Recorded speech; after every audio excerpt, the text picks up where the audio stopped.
Ang Pilipinas at ang kalayaan.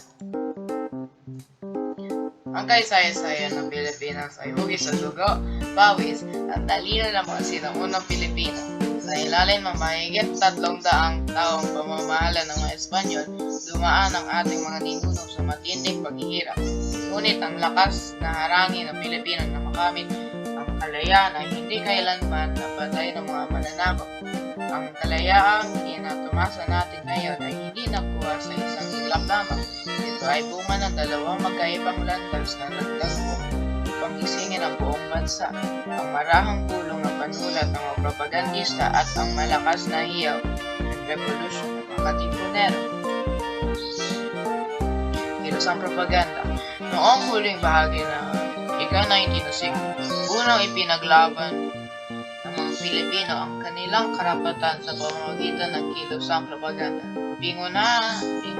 Pinangunahan ito ng mga Pilipino nakapag-aral sa Europa tulad din ng Jose Rizal, Marcelo Pilar, Cristiano Lopez Arenas. Hindi digmaan ang kanilang kundi kapayapaan at reforma.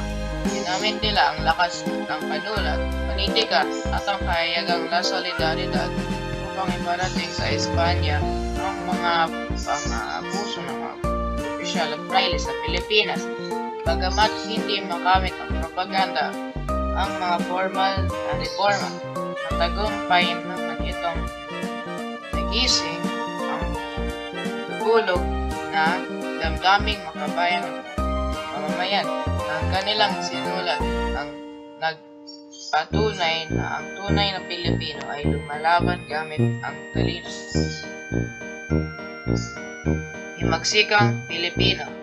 Nang mabigo ang propaganda ay patapos si Jose Rizal sa Daguitan, napatunayan ng marami na hindi makakamit ang ganap na kalayaan sa pamamagitan ng mapayapang pakiusap. Dito sumibol ang mas radikal na hakbang ng mga Pilipino handag mas buwis ng buhay. Noong 1892, itinatag ni Andres Bonifacio ang kanyang kasamaan ang kataas-taasan, kagalang-galang ang katipunan ng mga anak ng bayan ng PKK. Ang layunin ng katipunan ay malinaw, ganap na kasarinlan sa pamamagitan ng armadong himagsikan. Noong 1896, pinunit ng mga katipunero ang kanilang sedula sa balintawak bilang tanda ng pagkakalakas sa tinikalan ng Espanya. Ang panulat na ginamit ng propagandista ay tuluyan ng napalitan ng itak at baril sa kamay ng masiting katipunero. Sa pangkalahatan, ang kasaysayan ng Pilipino at kalayaan ay hindi maaaring paghiwalayan sa kwento ng panulat at revolusyon. Propaganda ang nagtanim ng idea na tayo ay isang bansa, habang ang himagsikan naman ang pumasag sa rehas ng kolonyalismo.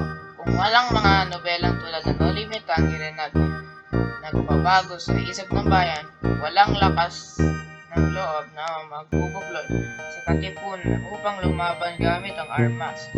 Ang pagtatagpo ng talino at tapang na ating mga bayani ang tunay na nagpatunay sa diwan ng lahing Pilipino, isang lahing hindi pasisiil at habang buhay na magbabantay sa kanyang kalayaan. Thank you.